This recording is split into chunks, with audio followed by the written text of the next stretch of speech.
I should start by saying that it was my own fault, really. The rules, the experiments, the consequences, all of it. But I didn't think they'd fail me. I thought I'd outsmart the darkness. I thought I'd save myself. You see, I am, or was at least, the last man on Earth. Not a soul remained. Not a voice, not a footstep but my own. The cities were silent. The countryside was still. I don't know exactly how it happened, but when I woke up one morning and found the world eerily empty, I didn't question it. I just accepted it, like you accept the morning sun or the smell of rain. It was easier that way. At first, it wasn't so bad. The quiet was a gift. No one demanding anything, no one arguing, no one honking horns or shouting into mobile phones. Just me and the vast emptiness of the world. I could take what I wanted. Food from the shelves, cars from the lots, books from the libraries. It was a paradise in a way. But then the night came. The first night I slept soundly, exhaustion pulling me under. The second night, I thought I heard something. A low hum, like a deep breath just outside my door. I dismissed it as my mind playing tricks. By the third night, the sound had grown louder, a rumbling, shuffling noise circling the house. It couldn't be real, I told myself.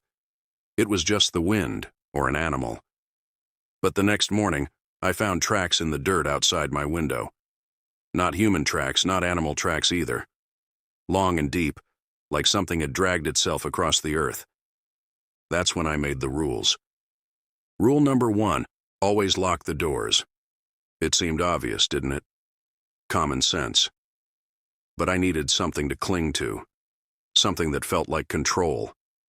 I bolted every door, checked every latch twice before sundown. I told myself that the locks would hold, that whatever was out there couldn't get in. But on the 5th night, I woke to find the front door wide open. The lock was intact, untouched, and yet the door swung lazily on its hinges, creaking with the wind. Rule number 2, never stay in the same place 2 nights in a row. I packed what I could and left. The car I'd taken from the dealership sputtered to life, and I drove until the city was far behind me. The open road stretched endlessly ahead, a ribbon of asphalt cutting through empty fields. I found a farmhouse miles from anything and holed up there for the night. That night I didn't sleep. The noise returned, louder than before. A rhythmic thumping, like footsteps, but heavier. The walls shuddered with each sound, the windows rattling in their frames. I stayed under the bed, clutching a kitchen knife, praying the thing wouldn't find me. It didn't. But when dawn broke, I found claw marks gouged deep into the walls, each one larger than the last. Rule number 3, don't look at them. I didn't know what they were, not really. Shadows, maybe, or echoes of something long gone. But I knew they weren't meant to be seen.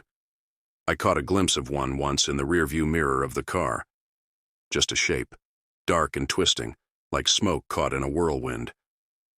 I screamed and slammed the brakes. The car spun off the road and into a ditch, the wheels sinking into the mud. When I looked back, the thing was gone, but I could still feel its presence, like a weight pressing down on my chest.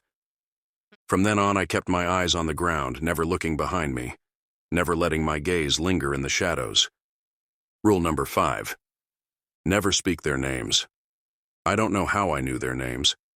They came to me in dreams, whispered on the wind, carved into the bark of trees. Strange, primitive sounds that scraped against the inside of my skull. I knew better than to say them aloud, though. But one night I slipped. I was muttering to myself, as I often did to keep the silence at bay, and the name tumbled out before I could stop it. A harsh, jagged word that felt like broken glass on my tongue. The air around me changed instantly, thickening like a fog. The shadows deepened, pooling at the edges of the room. I ran. I don't remember how long I ran, only that the thing followed. Its breath was hot on my neck, its whispers curling around my ears. Rule number 5, don't trust the lights. I learned this one the hard way. The lights would flicker sometimes, even in places where the power had long since failed. A street lamp here, a kitchen bulb there, each one glowing faintly in the darkness. At first, I thought they were signs of hope, of life. But the lights weren't safe. The closer I got to them, the more the shadows seemed to stretch toward me, their edges razor sharp. The hum returned, louder than ever, and I realized too late that the lights weren't beacons. They were traps. I barely escaped that time, stumbling through the dark until I found an abandoned church.